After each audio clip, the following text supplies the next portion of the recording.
Having a little fun today since I have a bit of a cold, and everybody and their mother, it seems, also has a bit of a cold, so we're not all getting together to do any normal live streams. And so, with that said, figure we would get together and cook today. We'll see how this goes, though. I don't know if anyone's actually going to watch this, but if they do, great. If not, that's okay too. So let's just hang out and wait, see if folks show up. Shall we? If you do show up, though, holler at me. Let's see. Should be. Hey, what's up, pasta? All right. So, I mean, it seems only appropriate. Only appropriate. First person to show up. Dude named Pasta. Just saying. Just saying. All right. So, let's head in, go cook. In the meantime, obligatory Lincoln shot. There we go. All right. What's up? So, today's an experiment. We're on the iPad. We'll see how it goes. Get a behind the scenes look of HCHQ Kitchen. So, yeah. I don't know. I don't know if we like this or do we like landscape better. Y'all let me know. Do we want portrait? Do we want landscape? Because this is going to be an interactive test between us. When I did this for the patrons last night, we did it in landscape, but portrait might be better. I don't know. I'm thinking landscape because it gives you better angle to be able to see the stuff on the cutting board and everything. But let me know. So we are going to hang out. Wah! This is not, we may end up having to go landscape no matter what. Oh, that works. So, waiting on y'all to decide. I'm leaning towards landscape. Just straight up, I think it's going to be better. I think so. I think we're going to go landscape. So be ready for us to rotate around here. Let's move the oil out of the way. We will. There we go. What does it say? It says orientation is left. Oh no. We'll have to. Let's see how we fix that. Nope, wrong. You'd think I was new at this. What's up, Tom? Huh. So I know how to switch the camera. How to not look like you know what you're doing.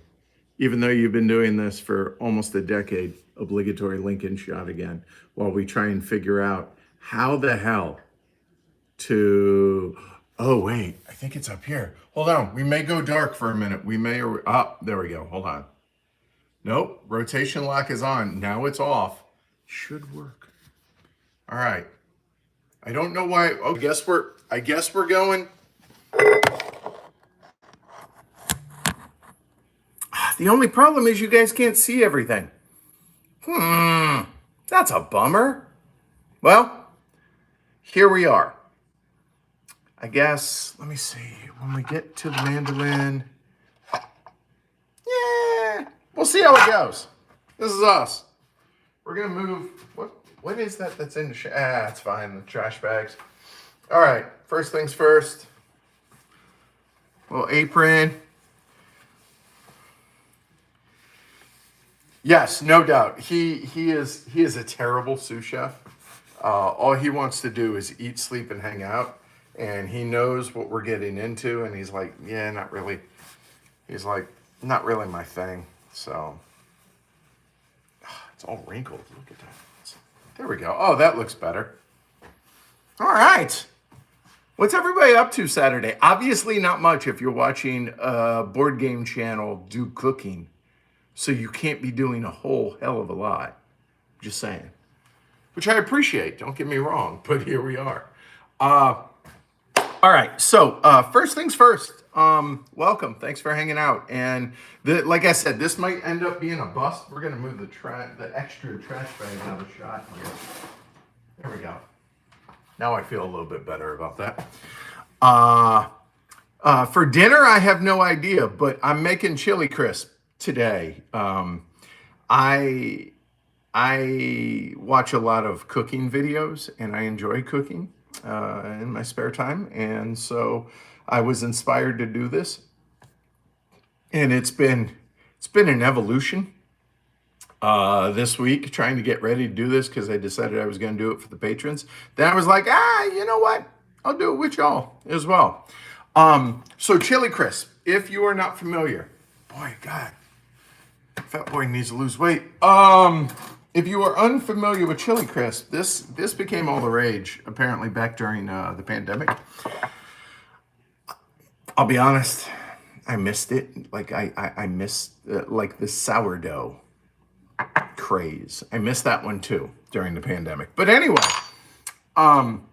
this stuff, the chili crisp. Okay. By the way, there's a light right up here for underneath. It's going to be a little glary. It is what it is. This isn't in the studio. It's in my kitchen. So anyway, the chili crisp, I bought this today to be able to use it as a control part of the experiment here. All right. So this chili crisp, this stuff is expensive. Does anybody buy chili crisp? Whether it's what is it, Lagoma, or I forget what the first one was, but this is a pretty popular one here. And by the way, if you came for board game chat or board game streams, not today. That'll start back up next week. So this chili crisp, let's look here. Here we go. So it's a mix kind of condiment and topping. And you can put this stuff on, man, everything. At least the stuff I'm going to make. So the only thing that's required for chili oil is, wait for it, chilies and oil. What makes it crisp is a number of different things. Predominantly, it is fried garlic, fried shallots, maybe some peanuts in them. It may have some fermented black beans and other things, but predominantly that's what it is. Now, it can be spicy. It could be not terribly spicy. It could be really spicy. The nice thing about being able to make it at home is, A, it's a hell of a lot cheaper to make at home.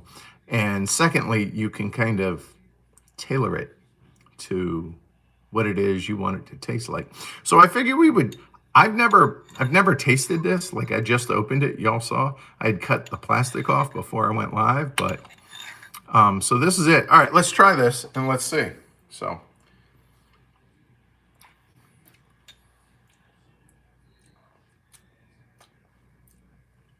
meh. Dan tofu with fly by Jing chili. What was that? With chili crisp. Can't wait to see how to make chili crisp at home. I'll be honest, I'm not terribly impressed with this at all. All right, I'm really not. This is.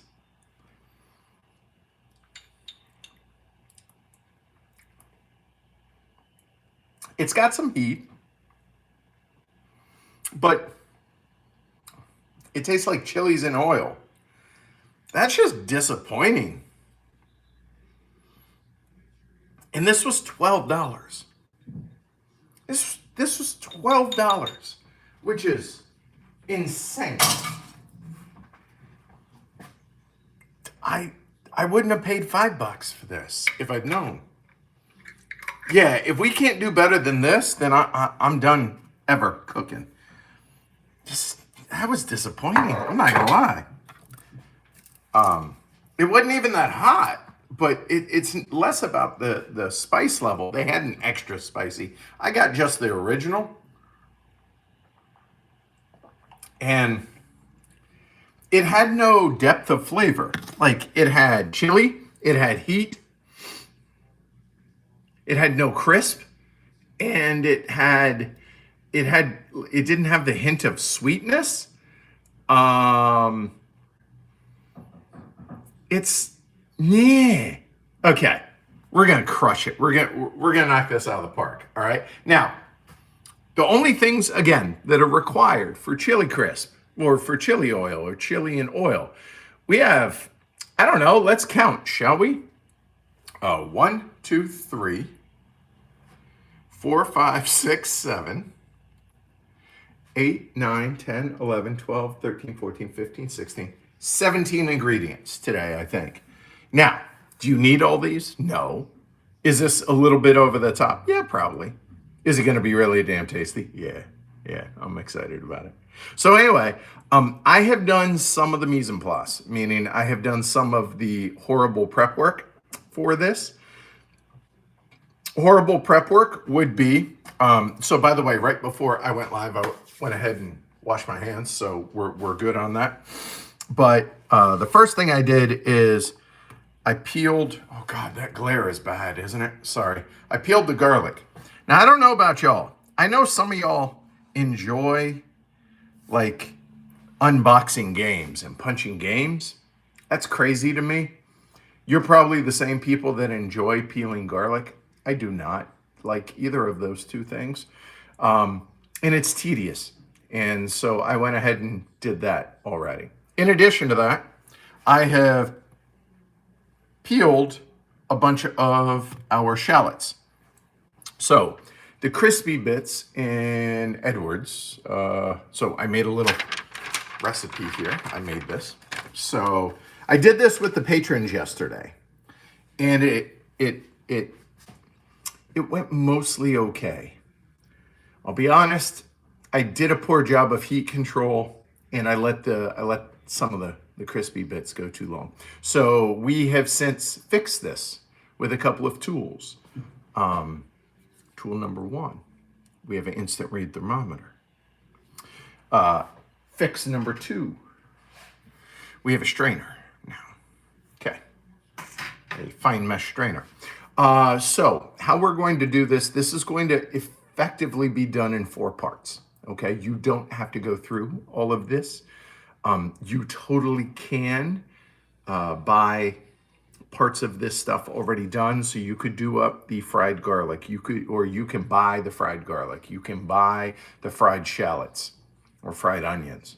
However, it's not as good. Plus, by frying the stuff ourselves, we're flavoring the oil, not just having the crispy bits, but we're also making our oil that much richer, deeper, more flavorful, and that's a win. So with that said, though, we have, I would argue, we are going to be doing or using the 2 most dangerous things in the kitchen. And I'm being dead serious about this. Number 1, we're going to be frying stuff. So we're going to be dealing with hot oil. And the second one is the finger death trap, also known as a mandolin, also known as a V-slicer.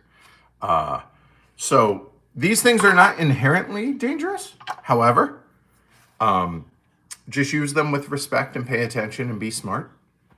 That's really what it comes down to. Yeah. So with that said, I'll kind of lay out what we're going to do, and then we'll go through it in the different parts. So step 1 is we need to finish prepping the garlic and ginger and fry that stuff up. Get that out. Then after that's out, we are going to bring the temperature of the oil back up, and we're going to add in some more aromatics that are not going into the actual chili crisp. Yeah, exactly, right? Fire and sharp things must be respected. So after we fry up the garlic and the shallots, we are going to fry up some aromatics, again, just to add in more flavor to the oil itself. Then we're going to take that stuff out. Then we're going to do 2 instances of infusing chili flavor. Not just heat, but chili flavor into the oil. We're going to discard the first set of chili, and then the second set is going to be all the other ingredients along with the chilies. And then we're going to add the fried stuff back in, a couple extra things at the end, and then we're going to taste test it. We're going to call it good. And that's it. That's the plan today. All right. So we are 15 minutes in. We have cooked nothing. So let's go ahead and fix that. All right. I don't know how long this will take. My goal is to be out of here by 7 o'clock. All right. So with that said, there we go. All right. With that said, we're going to start off by, let's go ahead. Do we go garlic? Yeah, we'll start off with the garlic. So we have extra bowls and such around. Oh, by the way, everything that I'm going to be using is either going to be metal or cast iron. So don't use Pyrex, don't use glass unless it's capital P Pyrex. We're dealing with boiling oil. It will shatter and bad things will happen. So please use metal if you're going to do this. But anyway, we're going to take the shallots here, throw them into a bowl. And I don't know if this will let me tilt too far. Oh. Somewhat. So we have a plethora, Hefe. We'll wash that. Anyway, we have a bunch of garlic.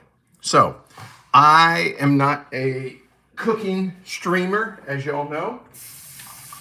There we go. Look, it's home cooking. And so I am not set up in here to stream this stuff, so I apologize. And don't mind shopping bags stuff to go out. But anyway, so we have all the garlic. We're just going to rough chop. Now, we could use the mandolin for this. That feels aggressive and unsafe somewhat in that, hold on, let's try that. There we go. Cool. What is the BGG score of Chili Crisp? If it's not in the high 7s, it needs to be high 7s, low 8s. I feel pretty confident about that. Also, I don't know. I assume everybody cooks. I know that's not the case, but I just assume. So when I've done this with the patrons in the past, I've given little tips and stuff on if you're new to cooking or not super comfortable. So my chef's knife, let me, for those that are unfamiliar with, like, you don't hold a chef's knife by the handle like this. It's too unwieldy. It's too, I don't know, free. So what you do is first finger and thumb on your dominant hand, just pinch the blade just past where the handle is, and the other fingers wrap around the blade. Or not the blade, the handle, sorry. Wrap around the handle there, and now you have way more control. And just, we're gonna do a little rocking motion to, and you see that I'm holding it up like this. Wow, the light is killing this stuff, but again, I can't figure out how to make landscape work, so we're having to do portrait. Old man can't figure out iPad, is what it comes down to. Have any of y'all watching made chili crisp or chili oil at home? Or if you're a cook or chef, do you make this at work, as it were?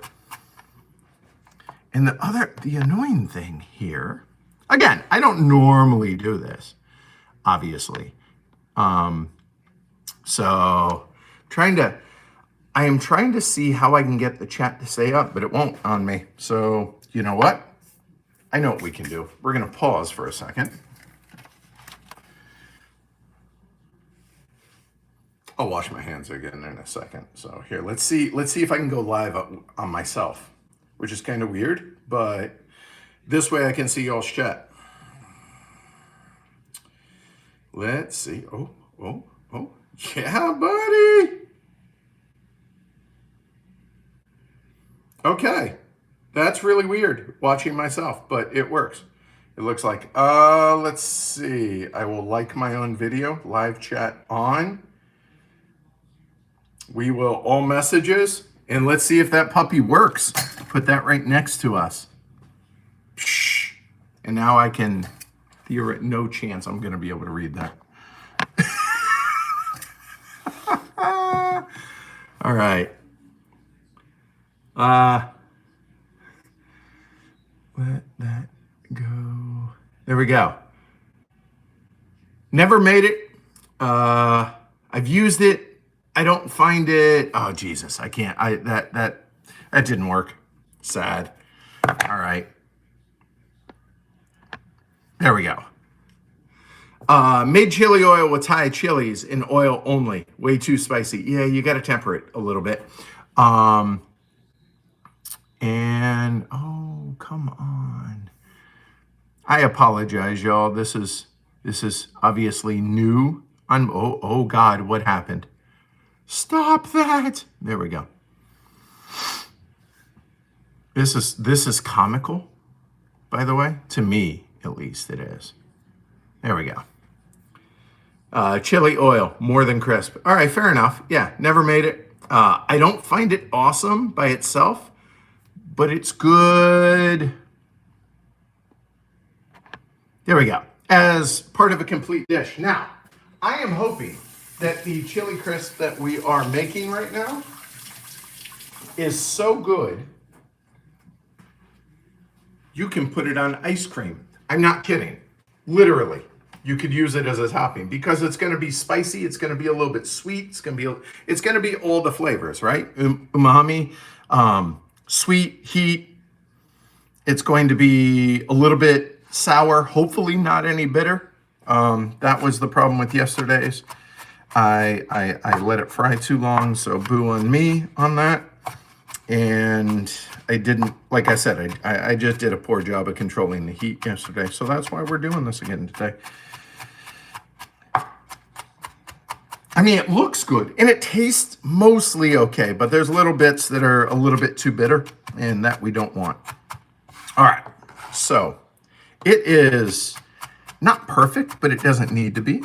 We just don't want any giant pieces of garlic in there.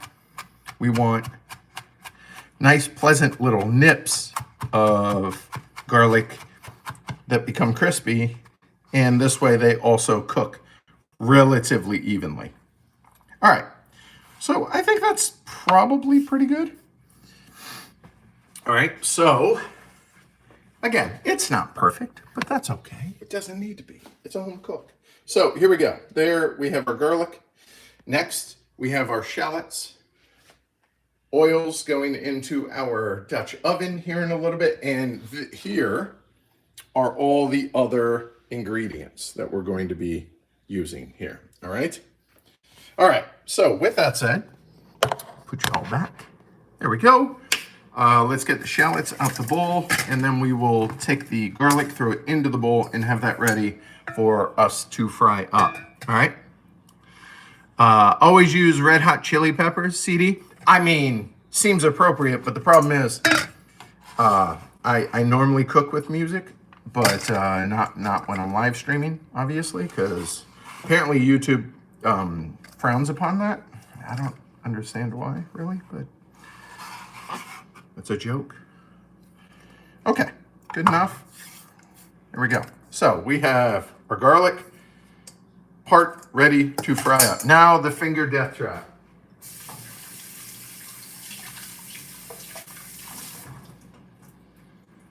Now, there are 3 realistic ways to use a mandolin.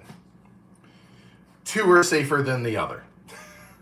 I recommend doing the safer ones. So, mandolin / V-slicer, that's what we're using today to slice up the shallots. Now, if you'll notice, so this is the little insert. Depending on, if you look at it, you see the depth. You see how much of a gap there is between the blades and this. And you can see kind of that that's pretty thick. We don't want that. We want wafer thin. So we use the other side, and you can see it is so thin you can read a newspaper through it. By the way, newspaper is a thing that used to get printed. No, I'm trying to be funny with all you people.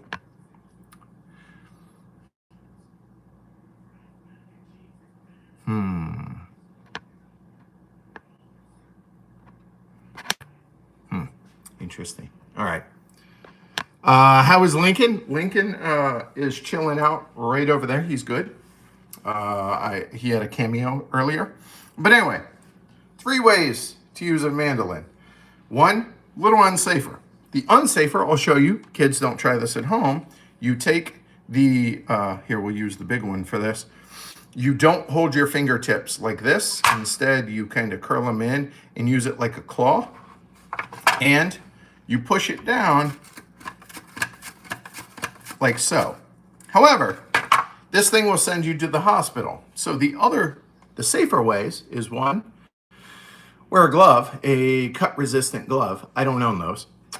Or you could use the handle that it comes with. So it actually, literally, it skewers the thing that you're doing like so. And the little plunger will keep it pushed down and you just whip through it super, super fast, like so. Do not use a mandolin without using the guard or a glove on. It's just, you're begging to go to the hospital. Sure, could you use, and notice, it's all gone. Like, there's just no waste. See? So, and this is what it turns out. So, God, that light is aggressive, isn't it? Yeah. There you go. So,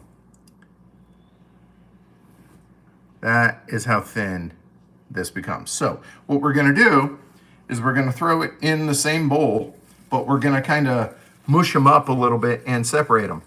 All right? I did that very thing, 8 stitches. See? Do not use a mandolin without using the guard or a glove. All right. So we have done one of the, I don't know, handful of shallots that we're going to use for this. And again, this is for the frying, the crisp part of the chili crisp. All right. I do not, nope, we're going to have to. It is not possible for me to view chat, unfortunately, without that. So I took the very tips of 2 fingers using a mandolin off without the guard or glove. See, kids? Don't do that. So I will just monitor chat on my phone and hopefully that works. All right. So anyway, I am going to whip through this stuff real quick. And honestly, we are going to do a couple of these bad boys at a time, and that'll be fine.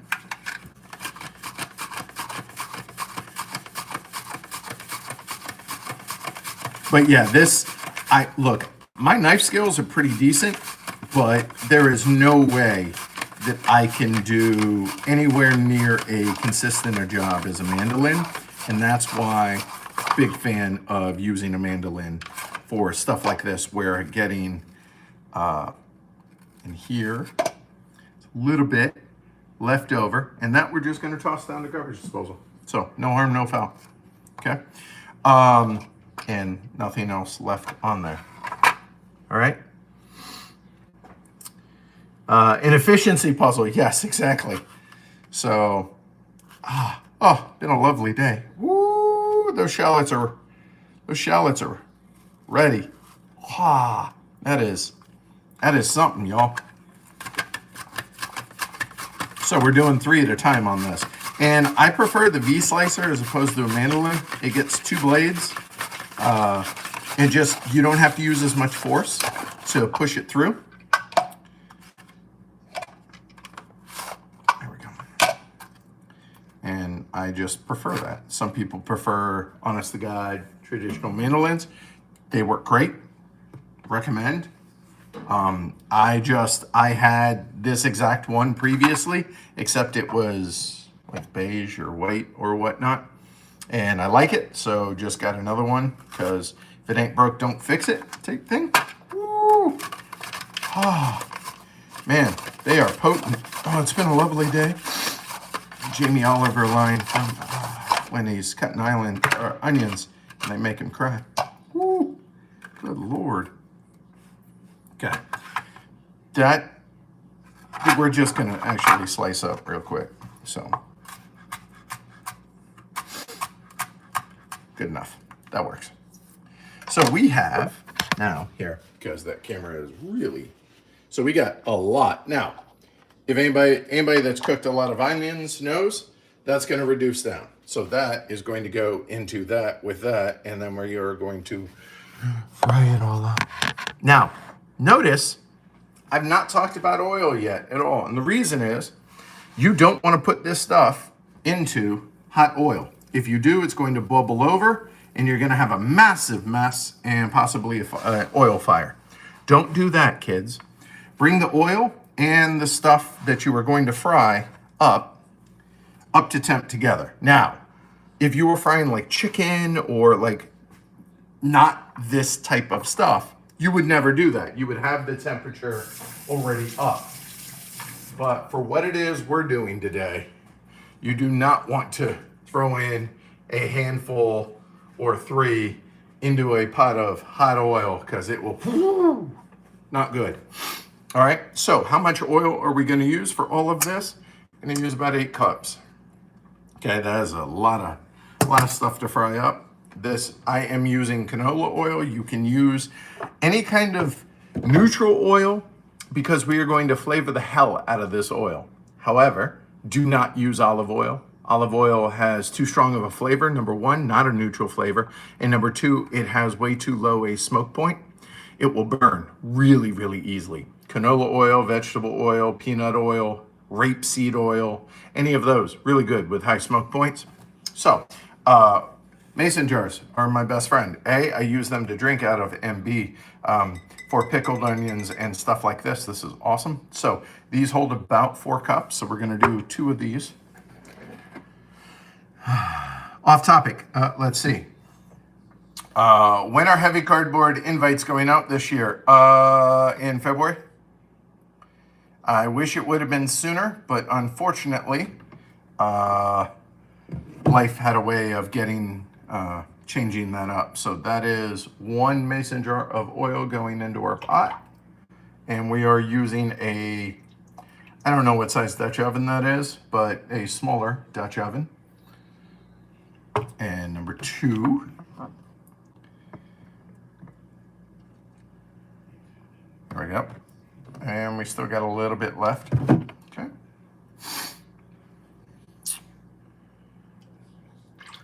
There we go. All right. And we don't have to wring out every single drop out of the mason jar because guess what? The oil's going back in this once it cools. All right.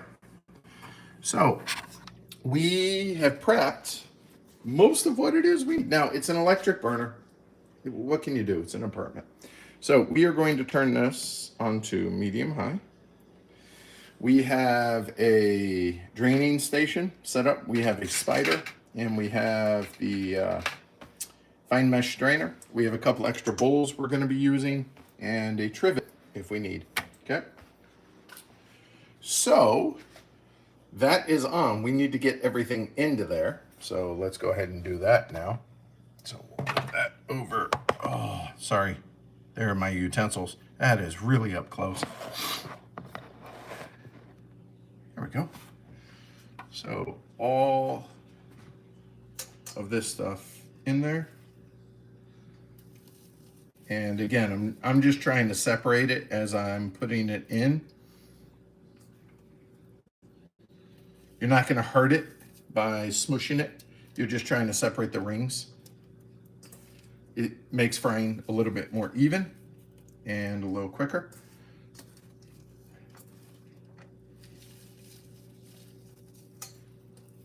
I will look at whatever somebody just said here in a minute, and then all of the garlic. Just using my hand to scoop it all out, and there we go, good. So we are then, and we have a whisk that we're going to be using later. A moment. Just going to rinse out the bowl.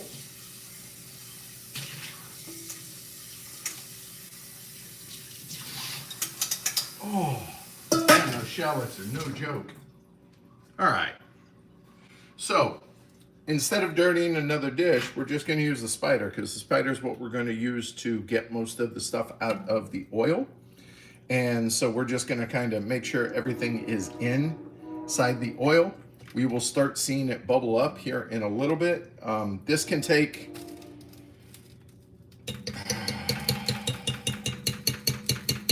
10 to 20 minutes, let's say. So it takes however long it takes. All right. Okay, so at this point, we can just hang out and chat. So we can talk a little bit about the different types of chili powder that we're going to be using, and I'm going to actually read y'all's messages. So let's see.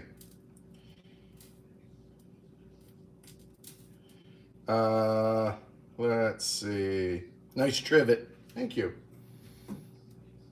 Little wine corks. Okay. What do I have against electric burners? Gas is better.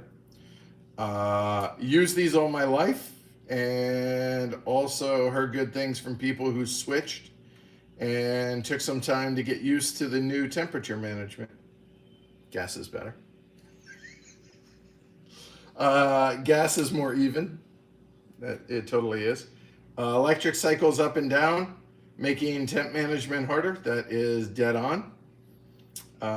Yes, it's better for the environment. No arguments there. I hear you.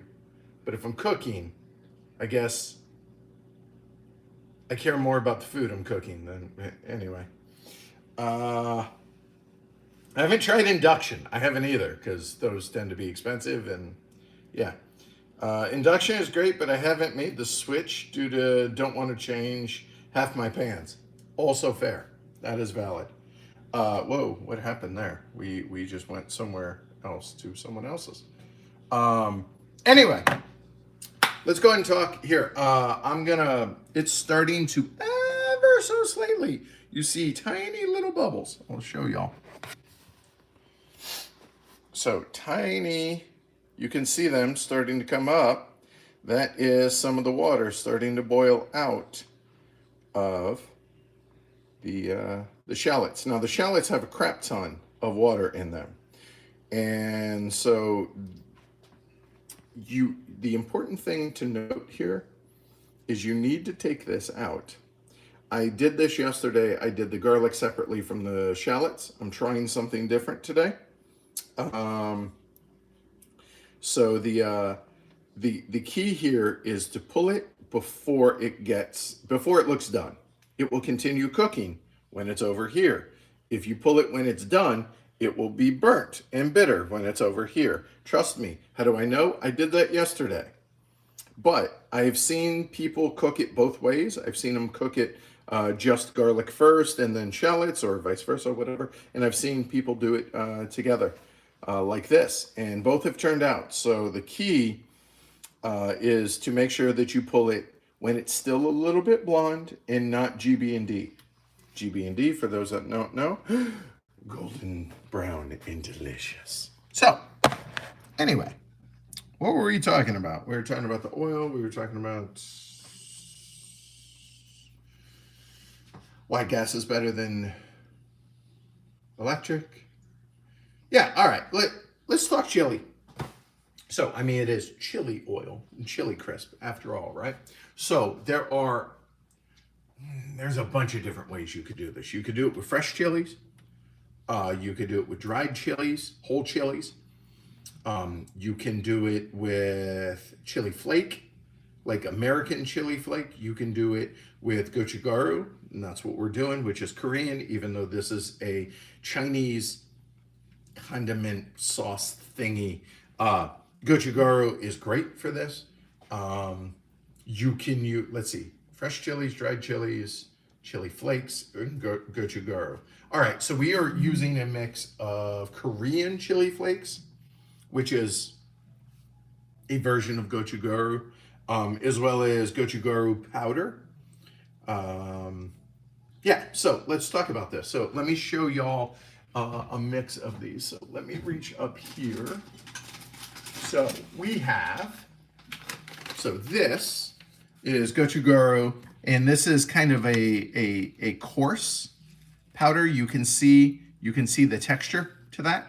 All right, this you can find in any Asian market. A lot of supermarkets here in the States have it.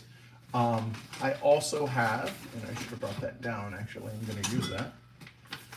Also have, it's the exact same thing, it's just ground finer.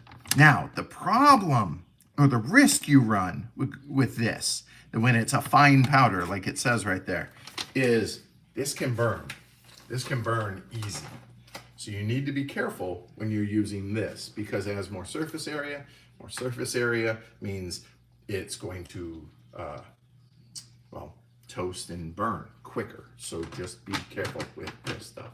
And in fact, we're probably not going to use this today. Instead, just to give us a little bit of insurance, if you will, we're going to use this. But in addition to that, we have other gochugaru. Now, this is stuff I got off Amazon. It seems fine. It's more coarse. You can see that it is definitely more coarse than the gochugaru powder that I have, even though it's Korean chili flake, which is gochugaru. Okay? All right? So we're gonna lean on this, but also we have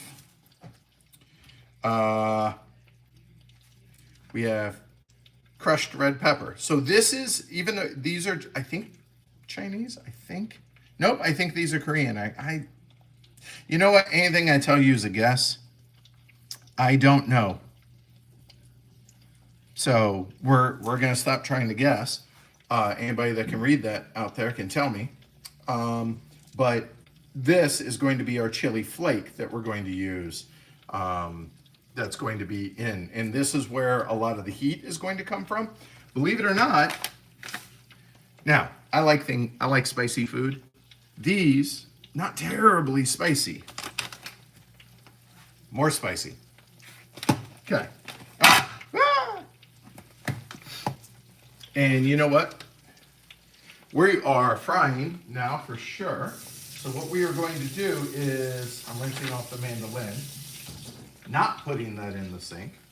So now what we're going to do is, we have our instant read thermometer. We're going to throw this in and see what temp.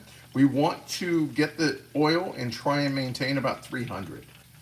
Okay, we know it's above 212 because it's frying, so all the steam. But it's about 215, 220 right now. So there you go. Now I am going to turn my, tell me if this is too loud for y'all. I'm gonna just turn on low. All right, let me know if that is an annoying sound or not for y'all. All right, so let's see. Dog's eating good tonight. Can't eat onions, can't eat garlic.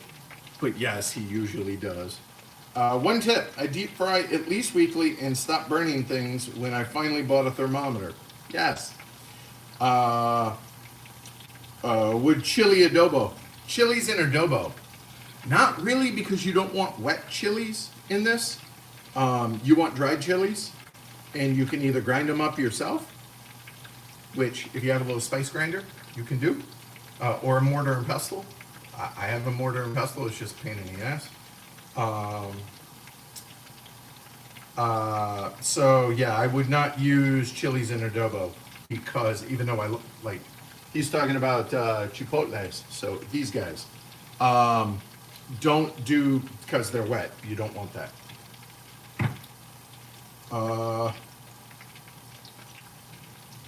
So yeah, all right. We are definitely rocking and rolling now, so we're going to use our spider, kind of move it around a little, and just make sure nothing is looking anywhere close to ready yet, but we're clearly frying pretty well, so we are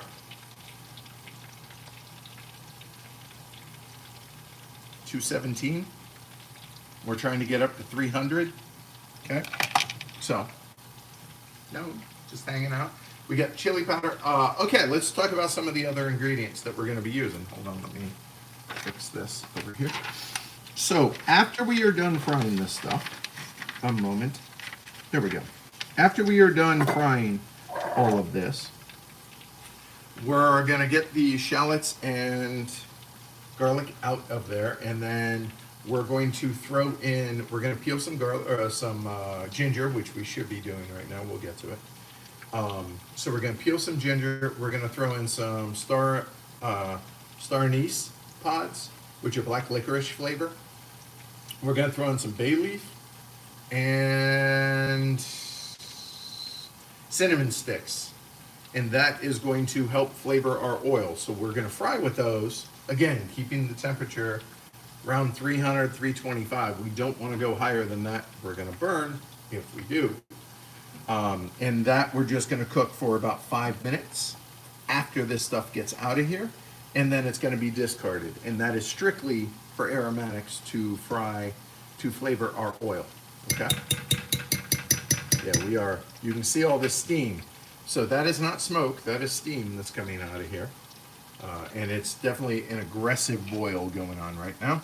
So we are, our instant read, it's not quite instant because it's, you could use the little infrared gun. But okay, we are going to go higher on the burner. It is not really climbing much. So we turn the temp up to approaching high, and then we'll go from there. So while that's going on, my job and your job is to not let me forget about it. And let's get the oil out of here. And we're going to peel the ginger. So we have pretty sad looking little finger of ginger here, thumb of ginger. There are 2 ways to peel it. I did this yesterday. I'll show you guys. You can use a spoon and just peel it this way, and it works really well. So as you can see, oh my God, that light is so bad.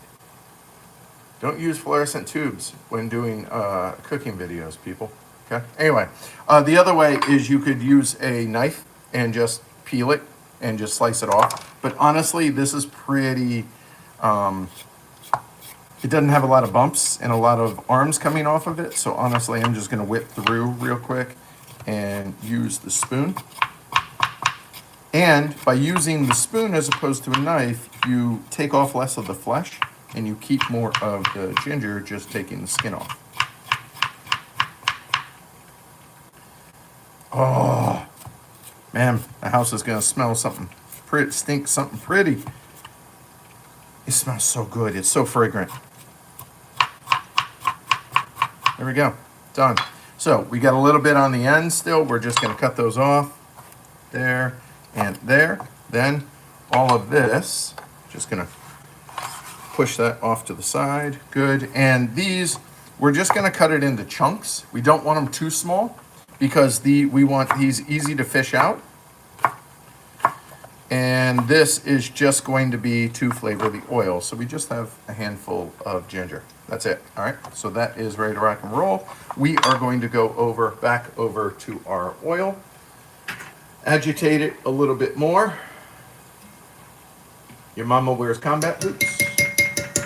It's a joke for agitation. We're checking the temp now. When you check the temp, make sure your probe isn't hitting the bottom of the pot. We're almost up to 235, so we're getting there. Okay. So this spoon is now done. It has done its job. So all the skin, all of this is going into the trash. Could compost if that's your thing. That's going out today. So.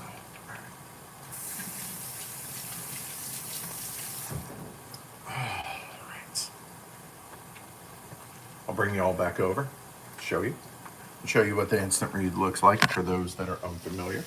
So we got the oil rocking and rolling and the instant read.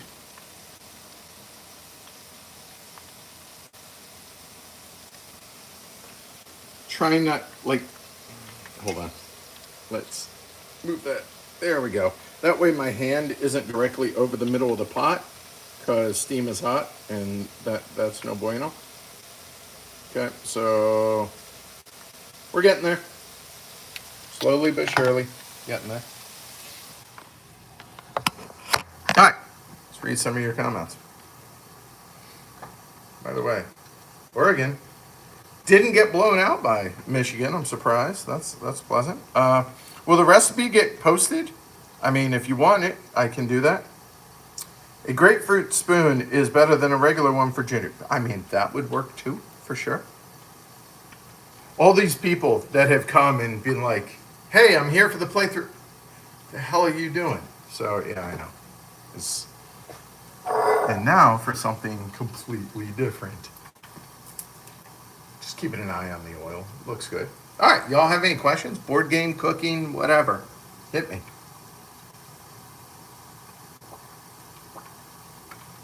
By the way, this is where the majority of our time is going to be spent, because once this is done and once we have seasoned the oil, then it's just a matter of bringing it back up to temp twice.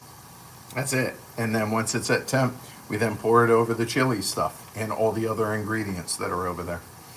So,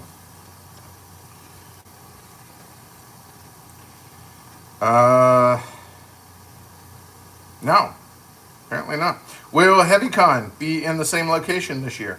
Yes, it will.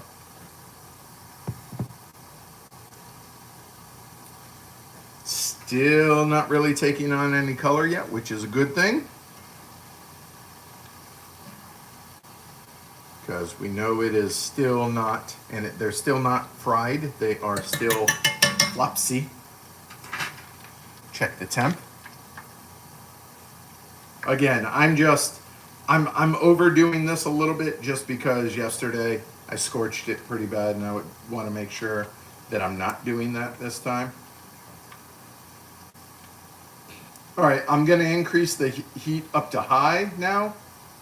We're up to about 247 on the temp. What's up, JD? Welcome. Oh, whoa.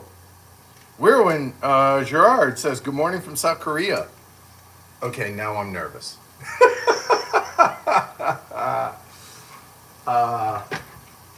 So, yeah. So we're making, I mean, it's technically Chinese chili crisp, but we're using, there's a disturbance in the fort. He's going upstairs. He's like, yeah, you're talking too much. Maybe. Anyway, we're using Korean chili flakes and chili powder. We're starting to take on some color. Let me bring y'all over. It's still not there, but we are starting to take on a little bit of color. So now we're going to have to babysit it.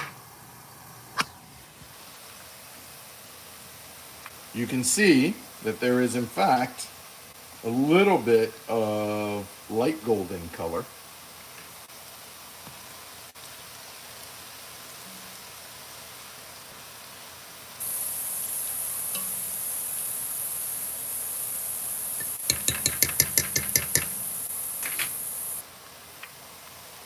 Are those going to be HC branded aprons available in the merch store? Probably not, but I won't say definitely not. All right, let's see.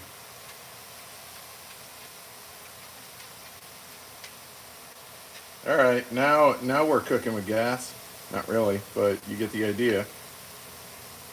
All right, we are approaching the right temperature, and you'll notice I'm going to turn the temperature down. Our goal here is to get it up a little bit higher than where it is, but maintain that temperature. All right, so we are right where we want to be now. So now we're going to turn the temp down a little bit more, and our goal is to maintain that temp thereabouts while this fries. We want to keep it between 3 and 325, and we're looking pretty good there. Okay. All right. We're about there. I think we're going to call that good. You see how dark that's starting to get? Yep, we're pulling that. So y'all are going to have a seat while we pull this. So now we are actually going to kill the heat completely. And we are going to get this out of here.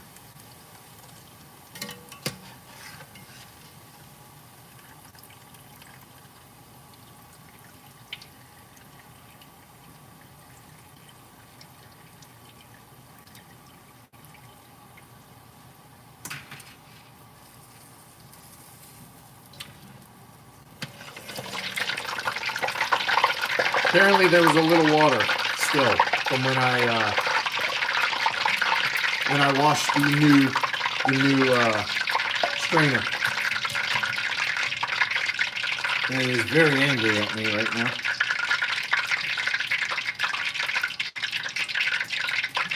All right. That is real close on whether or not I let that go. You guys saw how quick that went from, oh yeah, that's starting to get there, to, oh no, we may have gone too far. It's close. Once again, man, that stuff goes real quick. So what I'm doing right now is I'm using the fine mesh strainer to fish out any other parts that we want to make sure that they don't burn, because we don't want any of that oil to get nasty. All right, that looks pretty good. So now we're going to check the temp of the oil again.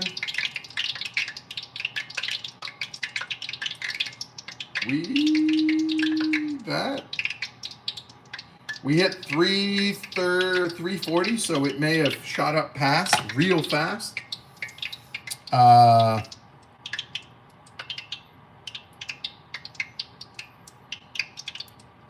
Yes, that is the blasphemy that is Fahrenheit. All right, we're gonna try.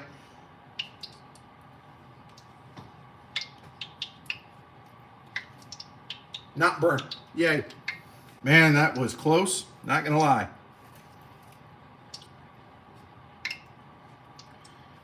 That was real close, because that stuff went from, oh, that's starting to, oh my God, it's almost burnt.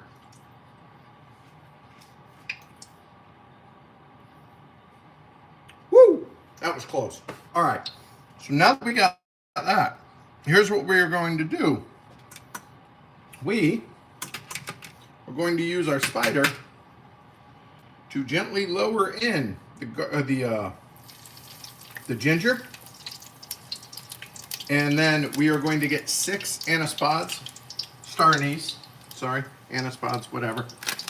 6 of those bad boys. Thereabouts. And by thereabouts, I mean they may have fallen apart, but there's 1, 2, 3, 4.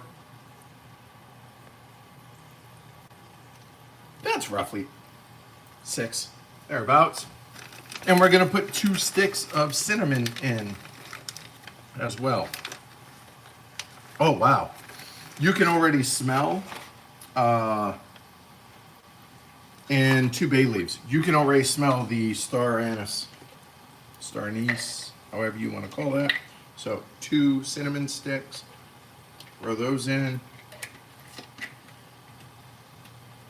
We're going to turn the heat back on.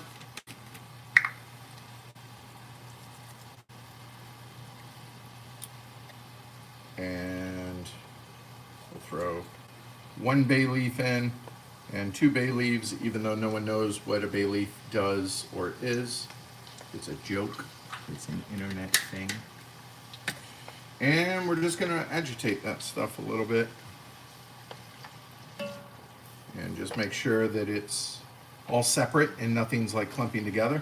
All right, cool. That is rocking and rolling. I will show y'all. So we have that stuff going on.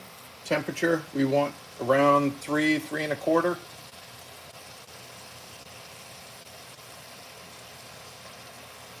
That's pretty good. I'd say that's 3, 3 1/4. 1 per go. And again, we're going to turn the heat down just to be able to maintain that heat. We're not trying to get up past that now.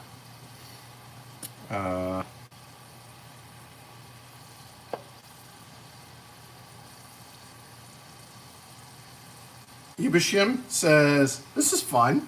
More of this, please, if it's also fun for you. I mean, it's harder than actually cooking, because but if you're enjoying it, I'll do this once in a while. I do this for the patrons. I did it more in the past.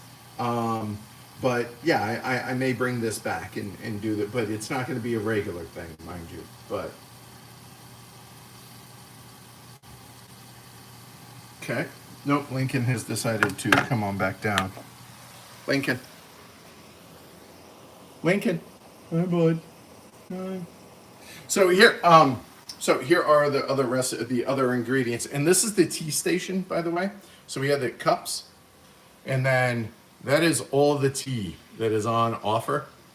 So we have mostly bags down here, and then mostly, with some exceptions, loose leaf up top. So for when people come and stream. By the way, somebody tell me how long we've been frying up the ginger and spices, the aromatics, if you will. I did not set a timer. Oh, it smells good though. Any plum tea? I do not have some. Although I did think about picking some up the last time I was at the Asian market. I've been to the Asian market 4 times in the last 2 days. If you've not seen Shut Up and Sit Down Arboretum video with their pasta cook up at the end, I have not. Arboretum cooking. I'm British and tea and coffee disgust me, but Korean plum tea is amazing. Okay, noted. Nobody's telling me how long we've been going. I think we're pretty close. Looking at the color on the ginger, I think we are close. Ginger went in 4 minutes ago. All right, thank you, Mark. We're gonna give it another minute then, and then we're gonna pull that stuff out and toss it. Appreciate it. All right, so that was my trash bowl. So we're gonna use that again. So this was what I was using, putting all the garlic skins and all that stuff. So that is gonna go right on the back burner. It's off. And yeah, this is starting to look really, really good. It is not going too far. Yeah, I think we're gonna call that good. So we are going to fish out. Can y'all, yeah, y'all can see the color of the ginger. It's nice golden brown and delicious. Now obviously the cinnamon and the star anise was already, but you get the idea. So that has done its job. And now what the purpose of doing that was just to flavor the oil that much more. And it smells, almost has like that Chinese five spice with the cinnamon, and even though there's no cloves, it really gives that kind of warm, homey holiday smell. All right, so that is all done, but there's still some stuff floating around the edges, and I don't want that. So here we go. All right, we are going to do a couple of things. We are going to put our tea towel down. So a moment. I am done with the knife. I'm not done with the thermometer. So the thermometer is going to go over there. We're going to put the towel down. And we're going to use that so that my cutting board, we're going to put it right on top. Use it kind of as a platform for us. Here we go. So, there we go. Right here, bowl. We're gonna fold that over one more time. There we go. Nice, flat, stable surface for the bowl. We have one glove, and I'm going to get one more towel out for the other side because I only have one glove like Michael Jackson. Now, one thing I just realized when not just, but like right as we went started, this doesn't have the little hook that like grabs the side over there, so not super thrilled with that. So this is going to be delicate. We're going to kind of balance that there. We are going to slowly pour the oil in there. And the purpose of this is to get all the loose little bits into that and then pour that back into the pot. Okay, all right. So let's make sure that nothing's in our way and we can try not to die doing this. It's a little bit of hyperbole. I mean, it's hot oil. Let's not mess around, but here we go.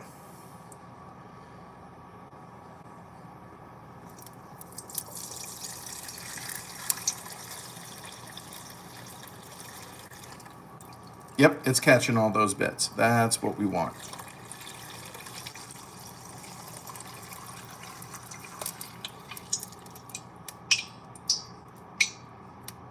Okay, so now burner's off.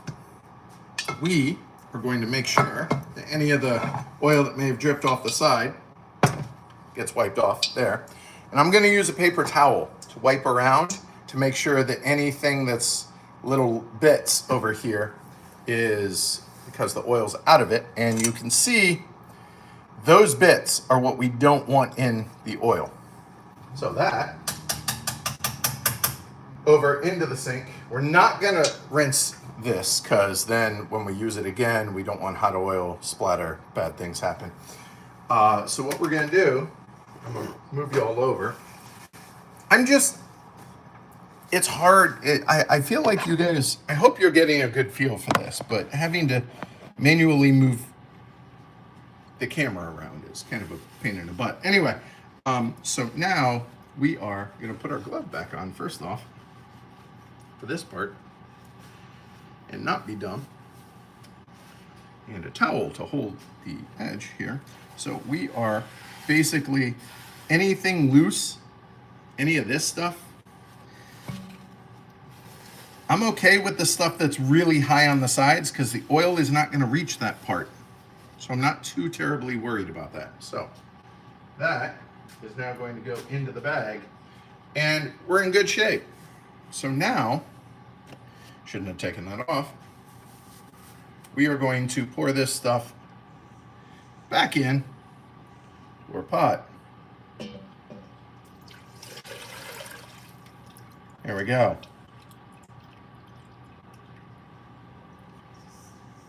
Just wipe down the side where there might have been a little bit of oil. Okay. And now we're going to take its temperature.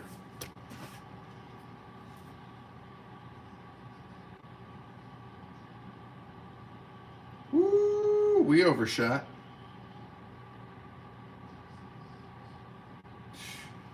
385. It's not good. It's okay because there's nothing in it. And it's canola oil. It can handle that heat. If it were olive oil, it would have already scorched and burnt. So what we need to do now is basically wait. Because yours truly let it get too hot. We need to let that cool off. But while we let that cool off, what we can do, come on back over here, is we're gonna throw in the Korean chili flakes. So we're gonna use these. This is going to be for the first infusion of chili, all right? This, we're gonna use just about a half cup. And this half cup is effectively going to get thrown out, okay? Because what we're doing is, so we have about a half cup. That'll go into the bowl there, okay? The reason we're doing this is if we only infuse it once, if your chili flake is just kind of or maybe it's older, it's just not gonna have the oomph that you want out of this chili crisp. So by doing this, and again, we're double infusing our oil, really like quadruple, because we have shallots and garlic that infuse the oil, but also fried the stuff for the crisp. Then we infused it with all the aromatics. Now we're going to infuse it with the chili. We're going to throw this out. We're going to filter this out, and then we're going to bring it back up to temp one more time. And then we're going to infuse it with all the other flavors, put everything in there, and then we're going to be good to go and we'll be done. Okay? All right. So, all right, JD, have a good night. Welcome, Chris. All right. So you're saying the kitchen needs a PTZ. I mean, you know.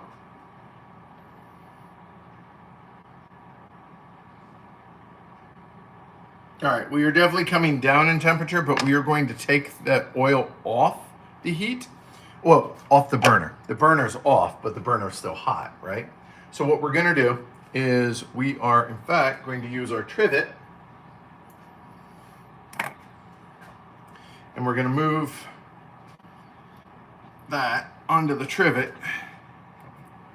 and let that cool a little bit. Because if we were to put that oil into that chili flake, it would burn. And it would ruin all the work we've done. And this is exactly what I did yesterday. Ow, that's hot. Don't do that. So you can see max temp, we want 325. So that, oh wow, Inception, look at that. You see the chat down there. So we get a little bit. So let's just hang out. I'll grab my Gatorade. What do you say? Go hang out with Lincoln. Oh! Ow, that was my back. Hey, dude. Lincoln, what's up? What? What you know? What? Oh, he's pawing at me because somebody wants attention. Yeah, you want some scritches? Tell the people. What do you want?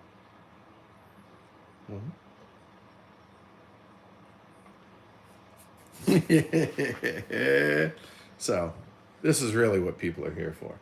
More Lincoln time. Yeah. Ear scritches, best scritches. Oh, look at that fish. Oh. Oh. Oh. This is hard to do one-handed. There. Oh, he's like, you stopped. Oh. Oh. First-hand sight of tea chatters. You got tea chatters? Lincoln.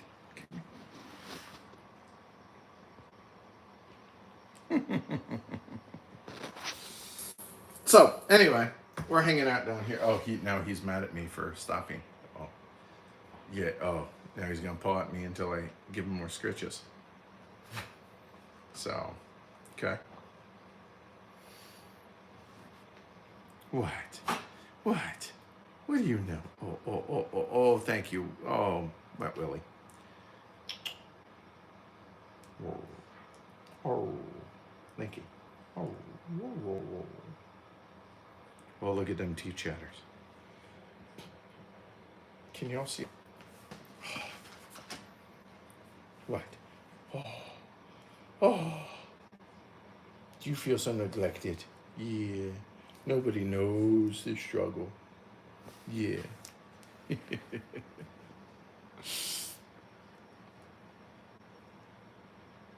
Good boy. Yeah.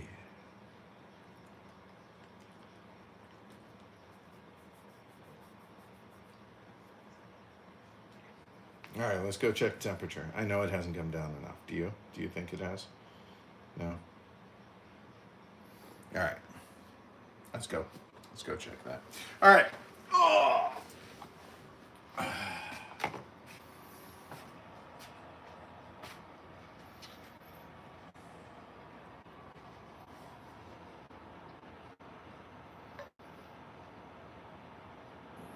We're getting there. It's dropped about 40 degrees. So. All right. Got a little Lincoln time.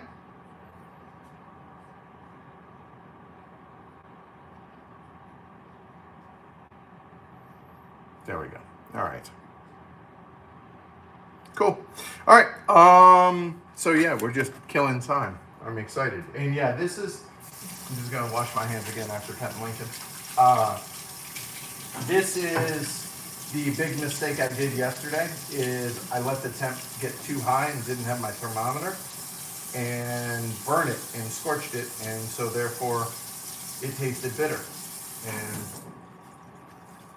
bitter is no good. Not to that level anyway. All right.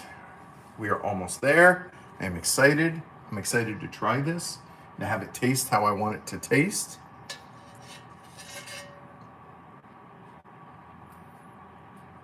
The oil looks good. Like physically, it looks good. There's not anything, it's not too dark. You can still see the bottom of the pan. All that looks how it's supposed to look. And there are a couple of little floaties in the oil, so we're just getting those out. And then I'm going to use a paper towel to get that stuff off the side of the fine mesh strainer. You can see right there on the edges. So we're just gonna come over to the sink. And again, we're not using water because water and hot oil, bad idea.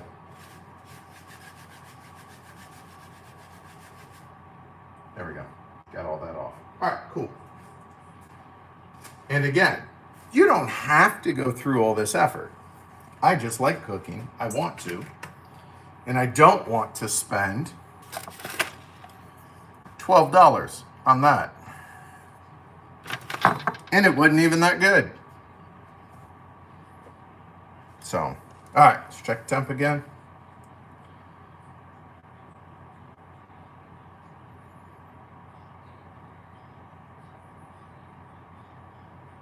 $313. That'll work. All right. So here we go. So we have a whisk standing by. In fact, we're going to throw the whisk right there.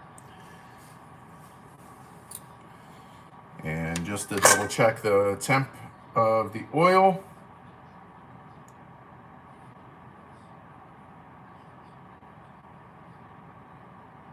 $308. That is wonderful. Perfect. And now we are not going to scorch the chilies.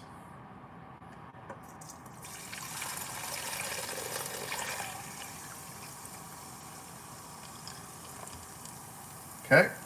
We're going to put the pot back over on the burner. Oh, wow. Woo! That'll clear your sinuses for sure. So we're going to let this infuse for 5 minutes. And then we're going to discard the chili flake that's in there. But it is going to give it an incredible color, the double infusion. And it's going to give it a stronger chili flavor. So you get the fruity notes, you get the smoky notes, you get all that. And it's not making it spicier, it's just making it more chili-y, which it's in the name. So this is what it looks like.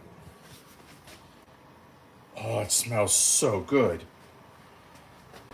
And you see how it's not, like it's a rich red color, but it's not, there's no black, is what I'm trying to say. That looks perfect. Oh my God, I wish you could smell this. It is. It's smoky and like it's not excessively spicy. Like it's not like, oh, it really, really isn't.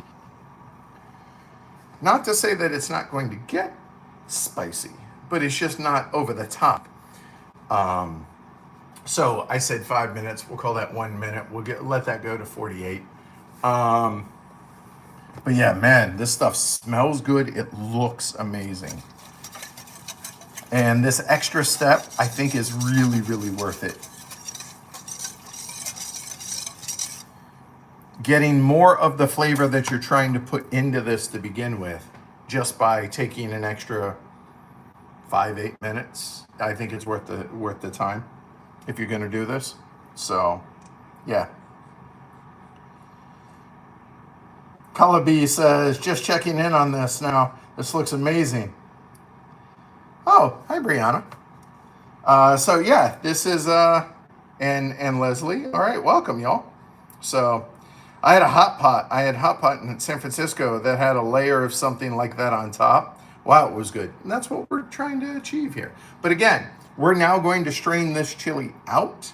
Not now, but here in about 3-4 minutes or whatever. We're going to do that.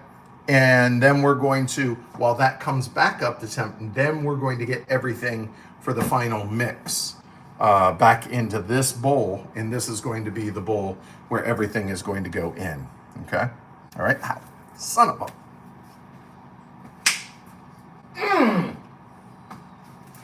Bowl's hot. Be careful. Son of a...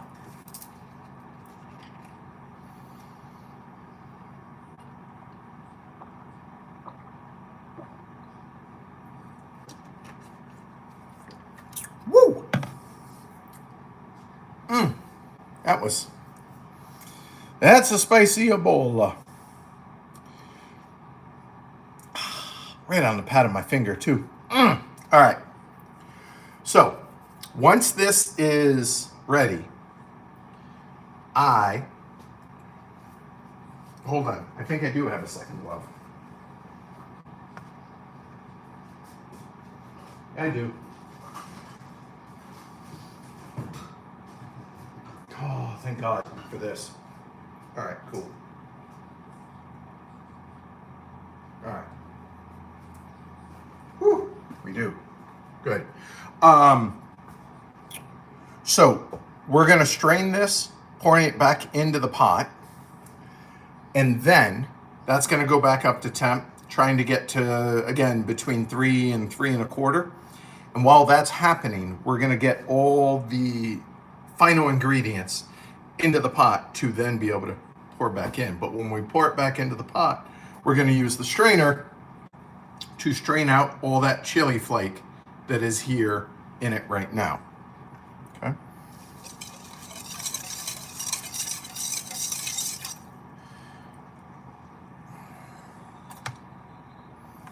Oh God, it smells so good.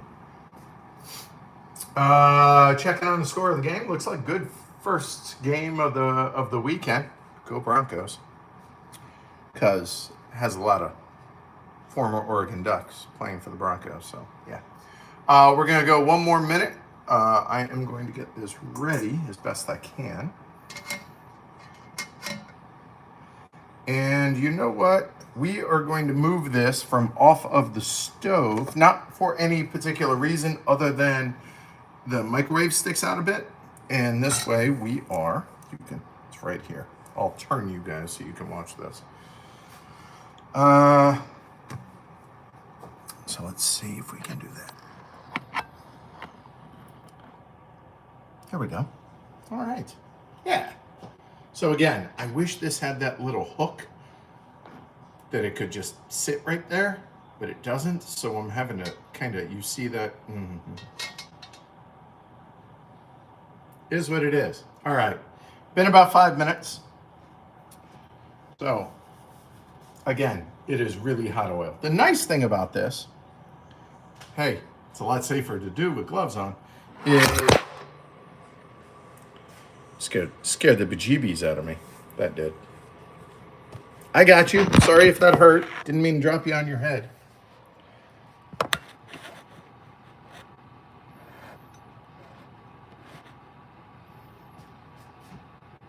There we go. Okay. Let's try that again.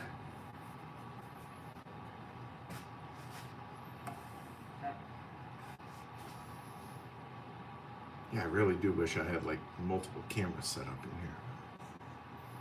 All right, here we go. Well, the nice thing is this is actually gripable by one hand, and this I can hold with the other. So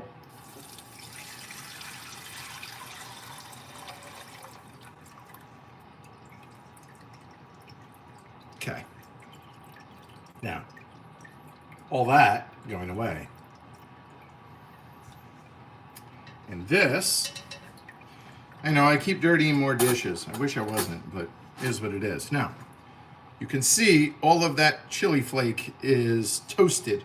It's definitely darker than it was. In fact, I will show you a direct comparison, but we're gonna kind of smush it all out.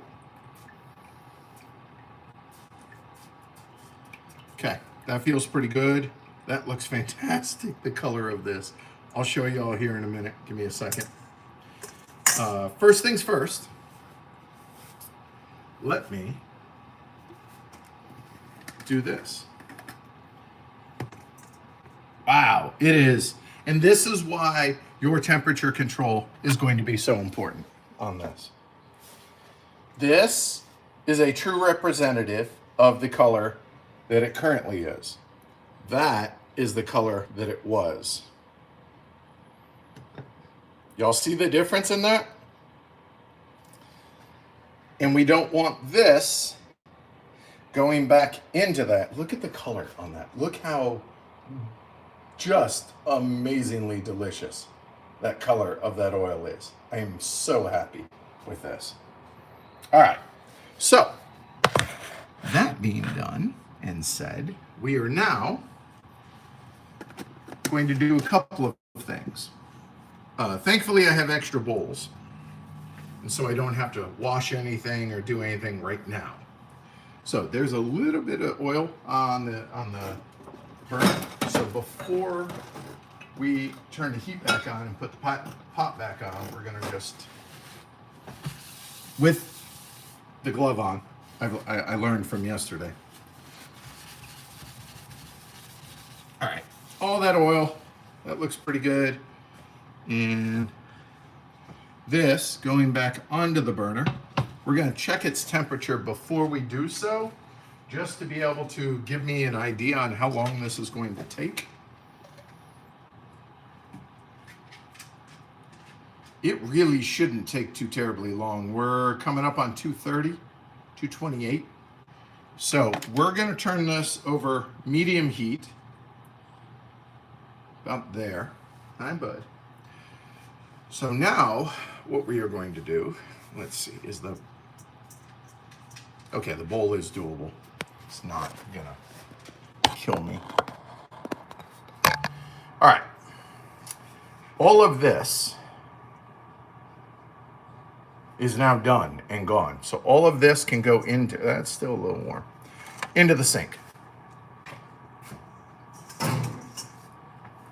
And now, I present you the final bowl. Ta-da! All right, so for the final bit of the chili crisp, we have gotten the oil ready. It is coming up to temp. We have infused it 3 different times with shallots and fried garlic. We've infused it with. We have infused it with aromatics, with the bay leaf, with the ginger, with the cinnamon, with the star anise. We have infused it once with chili flakes, and now we're gonna make the chili crisp. Everything, all right? Cool. Calabi says, wow, this is inspiring me to make this. Mission accomplished. All right, now y'all saw how dark that oil was causing the larger chili flake to get. So I am not going to use gochugaru powder for this, the fine stuff. I am going to use, I'm not going to use this. I'm going to use the coarsest gochugaru that I have, along with crushed red pepper. And the reason I'm doing that is I don't want it to scorch. It's just that simple. I put in all this work, all this effort. I don't want to screw it up. That's really what it comes down to. I'm checking the oil temperature right now. We are slowly coming up to temp, which is, I'm not in a huge rush on this. That's fine. We're at 237. So now we have 8 cups of oil, okay? And now we are going to now get everything in it. So we are going to go with 1 full cup of the gochugaru powder.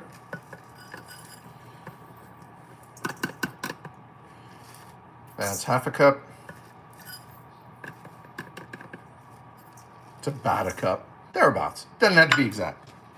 Then we are going to do about a half cup, maybe 3/4 of the chili flake. And this is where the majority of your heat is going to come from. So use it accordingly, like depending on what it is that you want and how hot you want it. Okay, this is where the heat is. So that's half a cup.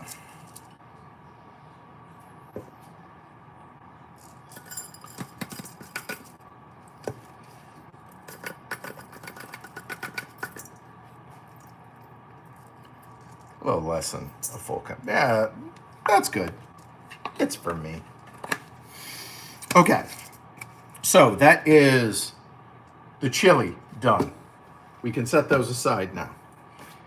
However, now if you watched yesterday, keep your comments to yourself. If you didn't watch yesterday, do you have any idea Do you know what these are? Any guesses? Anybody out there?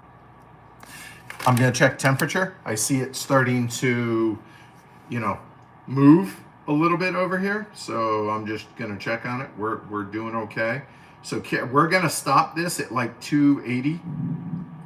We're at 268, 270.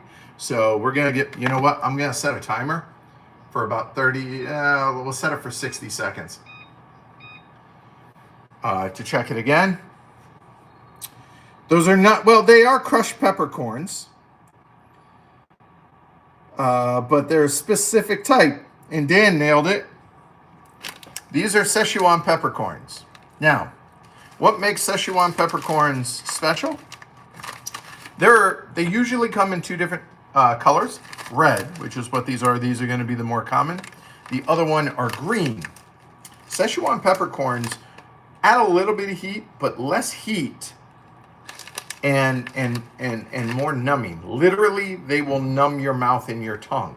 It is a very specific sensation to Szechuan peppercorns, and it's intense and it's weird.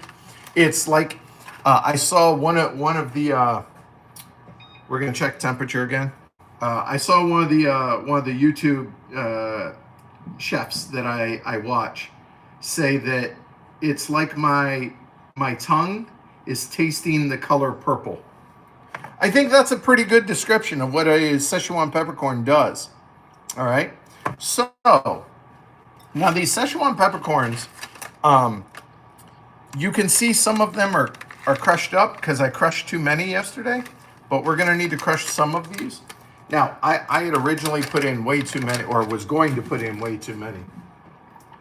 And these have the weirdest smell.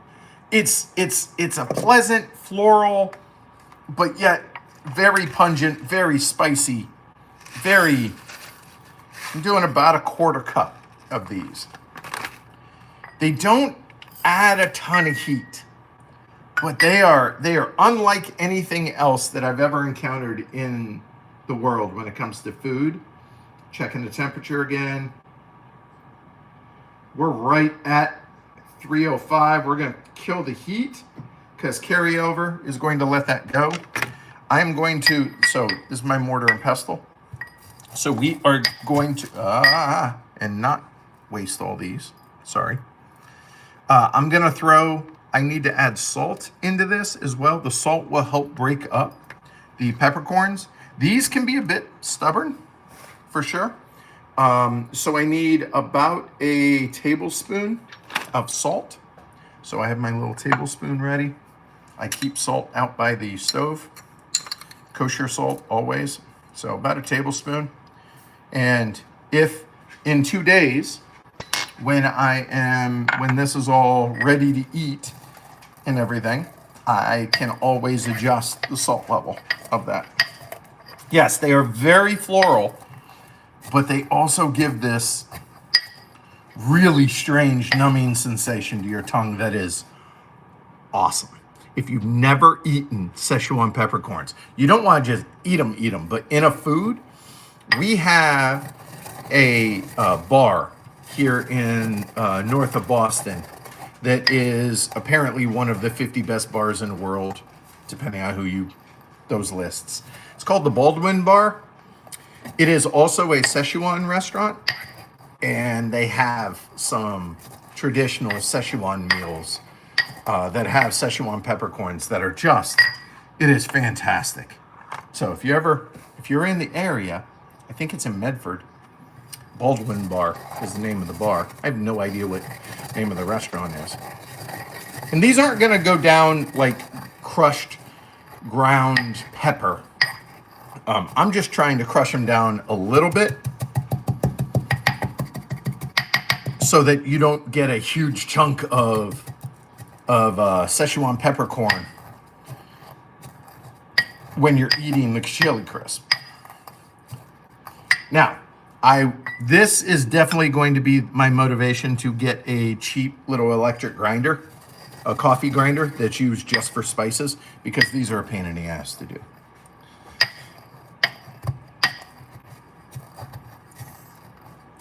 All right, that's as good as I'm willing to get it.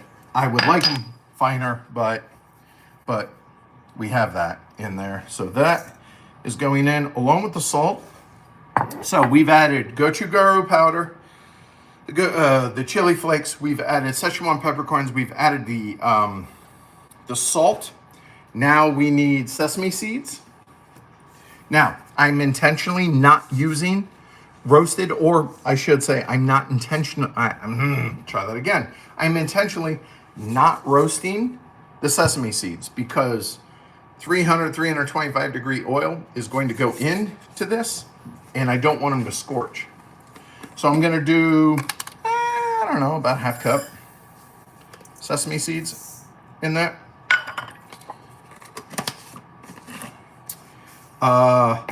We are going to do a quarter cup of sugar.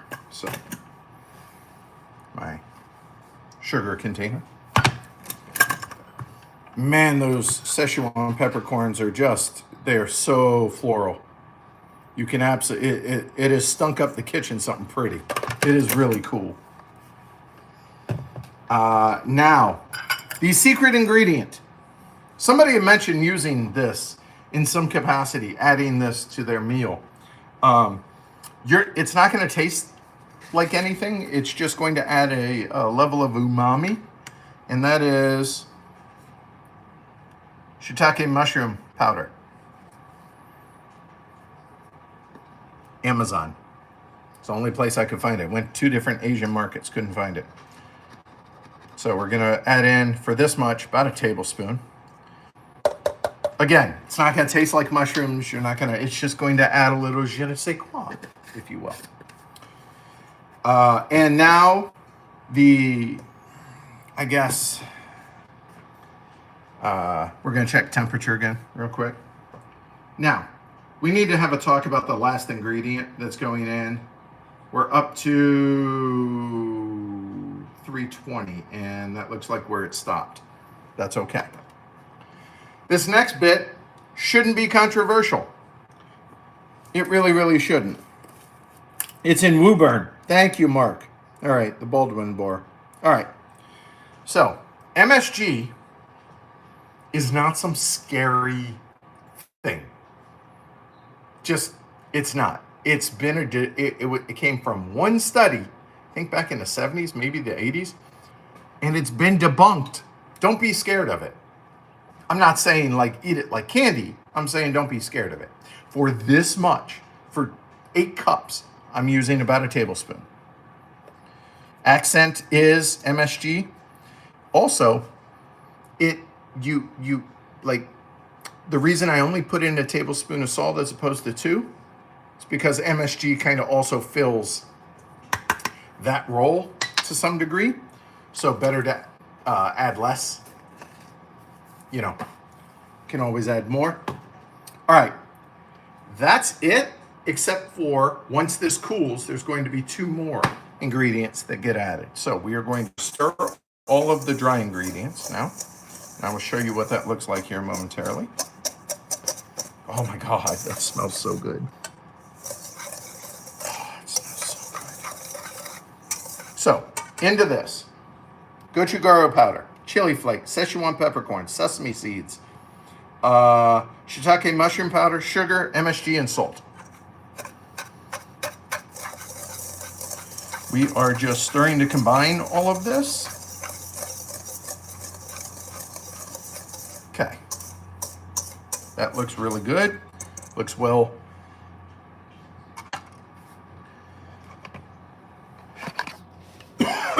Wow.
I just realized I accidentally muted you. Ah! Gah! I'm sorry. Well, that's been off for a little bit. Sorry about that. That's frustrating. Sorry.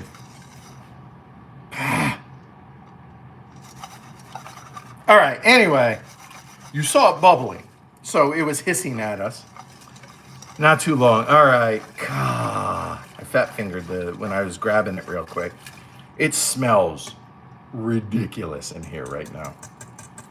It looks fantastic. I'm excited. So we need to let this cool down a little bit because there are 2 last ingredients that we need to add, and they are both water-based and hot oil and water. So let's not. So make sure you cool this down a little bit, and that's what we're going to do. So honestly, we're going to get this off the cutting board with the towel underneath it and get this onto the different towel or another towel down onto the counter so it doesn't scorch the counter also, because again, that oil is 300 degrees.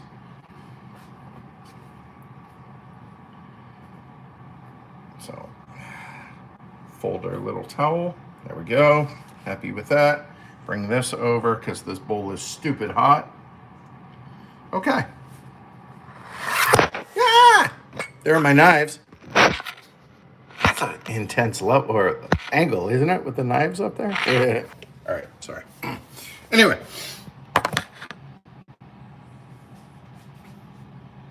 Almost done. Once this drops down to a manageable level, and also, if you ever, okay, for those that are familiar with Chili Crisp, you know that all the stuff settles to the bottom. So can you see that? To where there is sediment down here and all this up there. So all of this is just oil, and all this is the stuff that's in this, which this is just, it's so not nearly as good. Anyway, this, if you don't stir it for a little bit, all that stuff's gonna settle down at the bottom. It's gonna feel like sludge, and you need to loosen it up. Give it a stir. This is going to be, it's going to keep in the fridge longer than you're going to have it.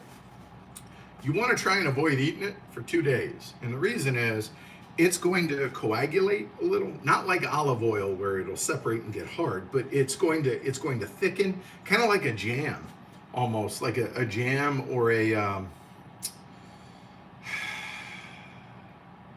yeah. I mean, honestly, it's gonna be unctuous and a little bit sweet and very spicy and delicious. Again, you control the heat on this, right? You dictate how spicy this is. So we are still above boiling temperature. So we are at 230, 229 technically. So we're gonna wait a little bit until this drops down to below 212, because if we don't, when we put water in there, that's bad. Don't do that. There are 2 things left to add. Those 2 things, soy sauce. By the way, this soy sauce is delicious.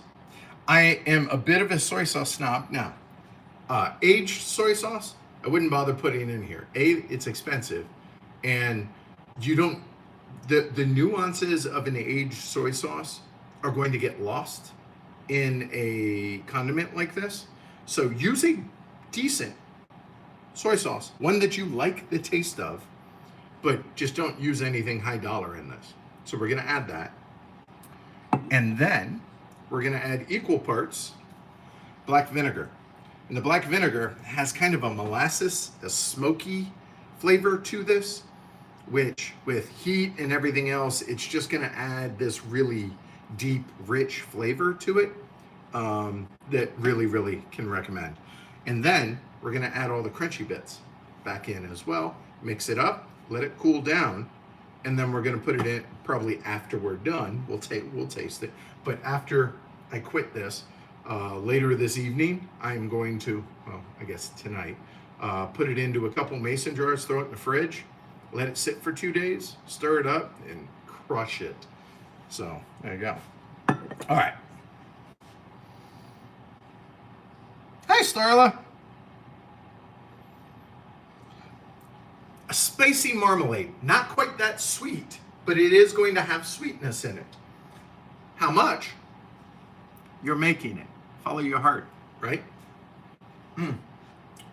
Oh, that was tasty.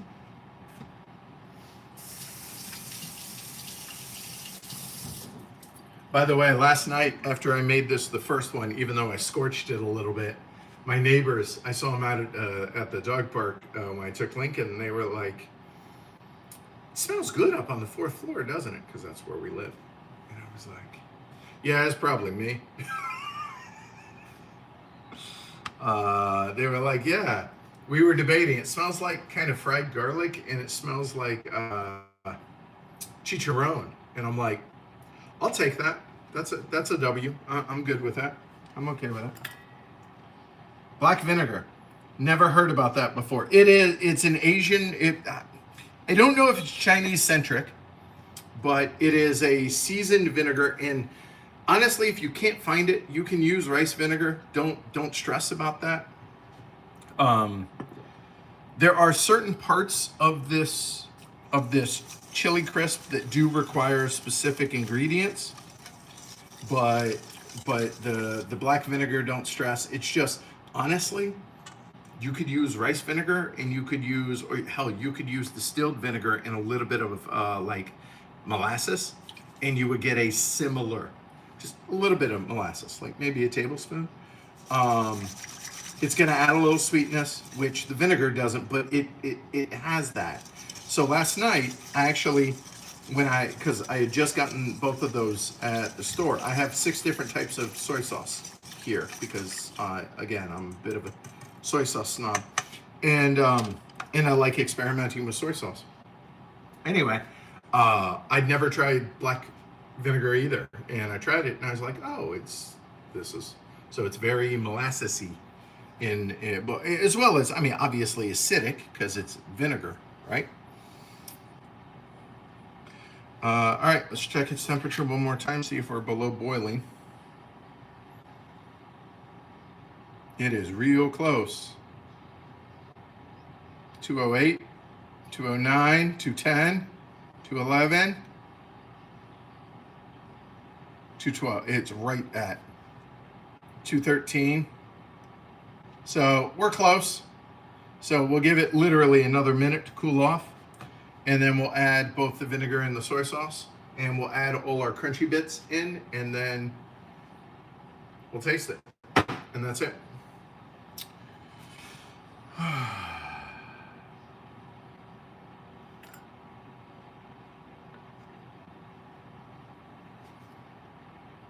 I only have 3 types of soy sauce. What I would like to do, I would like to get a really good aged soy sauce. I just haven't found any. Because they very much taste different depending on the type of the country of origin, the type of soy sauce, whether it's soy sauce traditionally is done with soybeans and wheat, whereas like tamari is just straight soybeans. So like there are so many different variables. I mean, whether it's Chinese, whether it's Japanese, whether it's Thai, whether it's Vietnamese, Korea, like there's so many. So here we go. We have a 1/2 cup of the black vinegar. Okay, so we're just gonna kind of get that going. Yay! And you see, because we let it drop in temp, it's not reacting because it's below boiling temperature now. Okay, there we go. A deep, thick soy sauce, a light, thin soy sauce, both Chinese, and a sweet Indonesian soy sauce. There you go, see? The best thing I can recommend is every time you go to an Asian market, pick up a bottle of soy sauce. They're really not expensive. They're like, at most, $5-6. And experiment. But this stuff, when I tried it last night,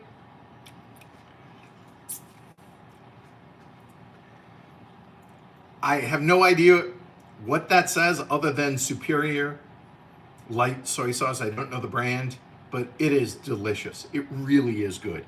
It has such a good mix of salty but not overpowering salt, of a little bit of sweet. You get the umami, you get the sour. You don't get really any bitter. It's delicious. It's really, really good. Okay. So that is in. God, the color of this is ridiculous. I am so happy with how this turned out. I learned the lessons of yesterday for sure. I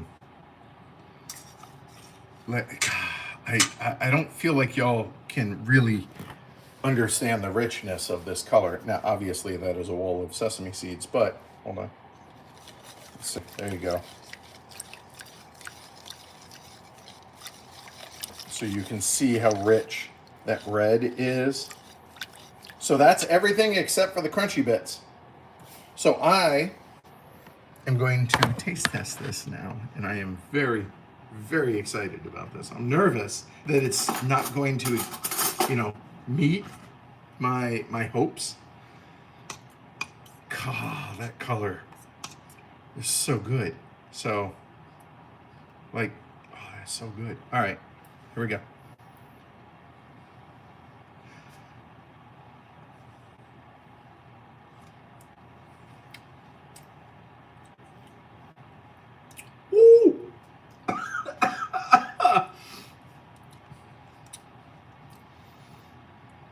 Ooh, that hit you in the back of the throat.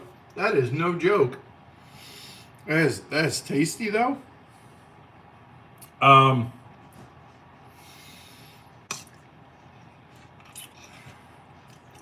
Okay. Let me wow. All right. Let's get a little bit more here. Hold it. Hey bud. You don't want any of this, I promise you. All right. Let's try this again. So it smells smoky, rich, spicy for sure. Oh.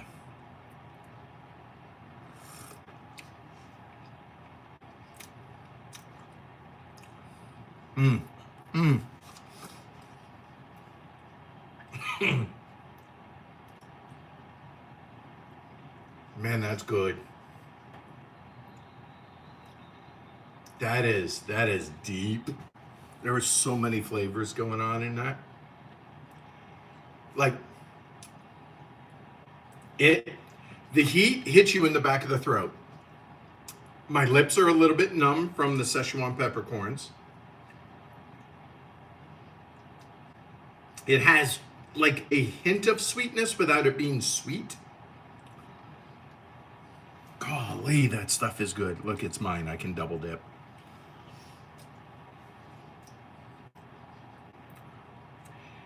It tastes like chilies. It's fruity.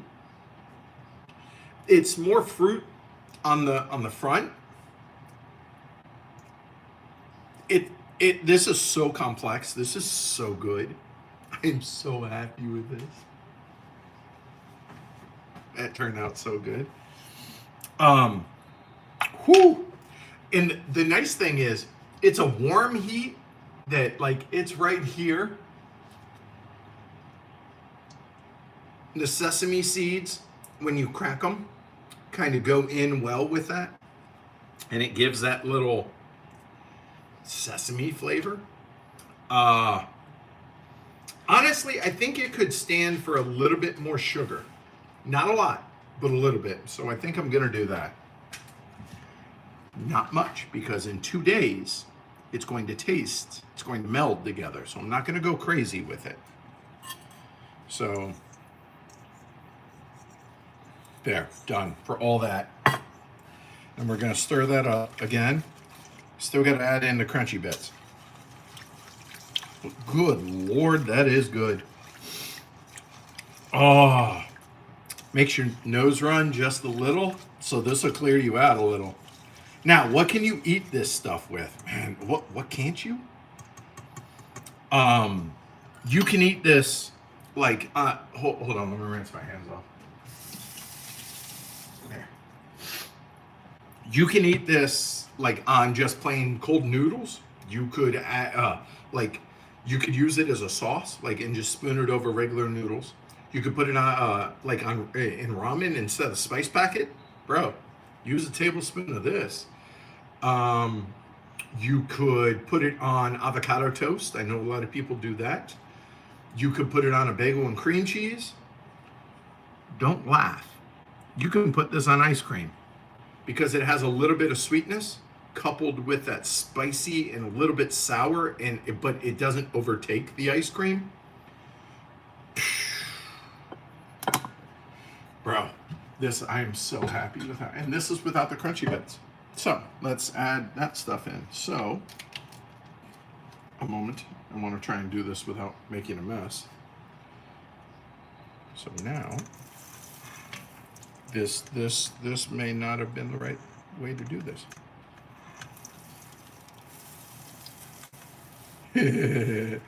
Because it's a screen and the smaller pieces fall through.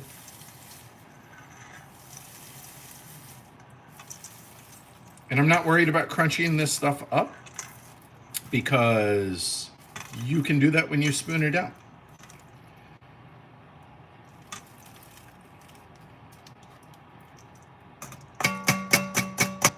There we go. That's all done. That can go over here. And last, we're not done, almost, because all the pieces of garlic that fell through, we don't want to lose that.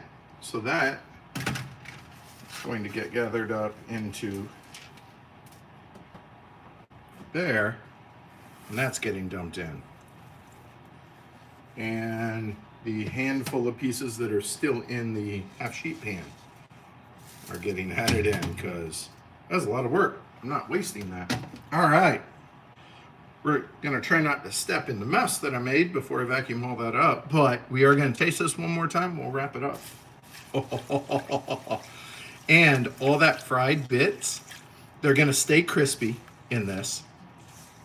And they're going to absorb some of that oil and just, it's, oh my God, this is going to be ridiculous. I cannot wait. I am so happy. For as not happy as I was last night when I made this, I am that much more happy now. Because, yeah. All right. So we're going to give it one more stir. I'll show you all the picture of what it looks like. And you know what? Try not to mute you this time and not get oil everywhere. How do you store it? One of two ways. Wonton, like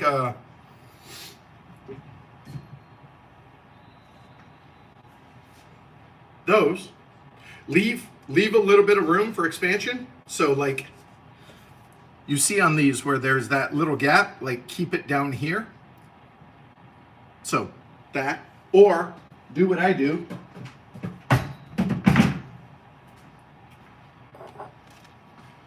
Mason jars, and just don't fill it up above the, like leave the neck here, empty space. And honest to God, in the fridge, it'll keep for 2 months. There's no way it lasts that long. You're gonna crush it before it lasts that long, guaranteed. So, let me show you. Look at this when you pull that, so that. Oh my God. So happy.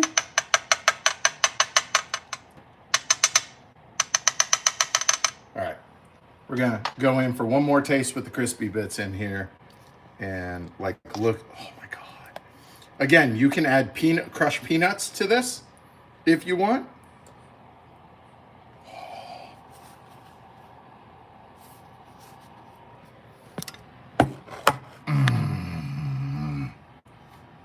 Cheers.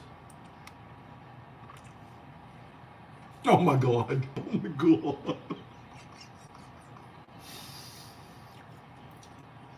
They're so good.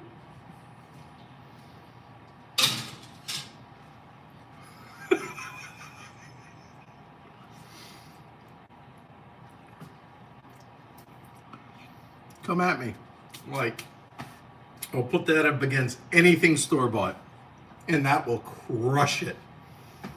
Oh my God. Top 5 thing I've ever made. No exaggeration. That good. I mean, provided you like spicy stuff. And again, you can raise or lower the spicy level, the level of spice in this. Look, it's been 2 hours. I get it. Obviously, this takes longer, right? Was it worth it? 100% yes. And now I'm going to have 8 cups of this stuff to put onto things, a tablespoon at a time here or there. And oh my God, just happy. So worked out. So there you go. Really happy. All right, let's see. Let's chat.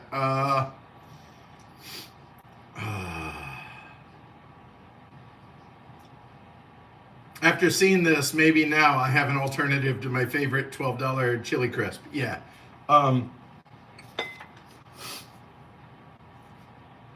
This is crap compared to that. It's just not.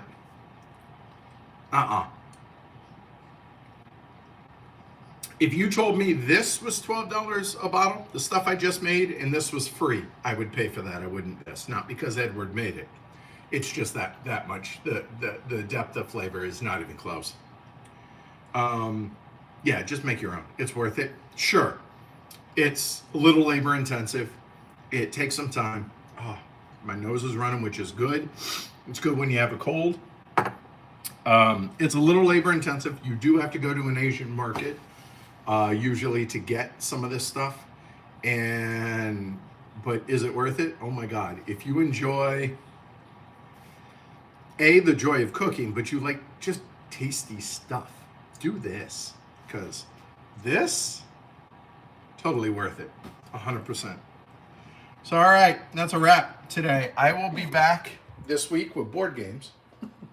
I'm looking forward to it. Thank you, everybody that chose to hang out. Certainly appreciate it. I'm pretty happy. I mean, it's rough doing this, right? Like, it's not as professional as what we try and do over in the studio and stuff, but I enjoyed it. Hopefully y'all got something out of it. And if this inspires you to make something and to cook, then all the better. Just be safe.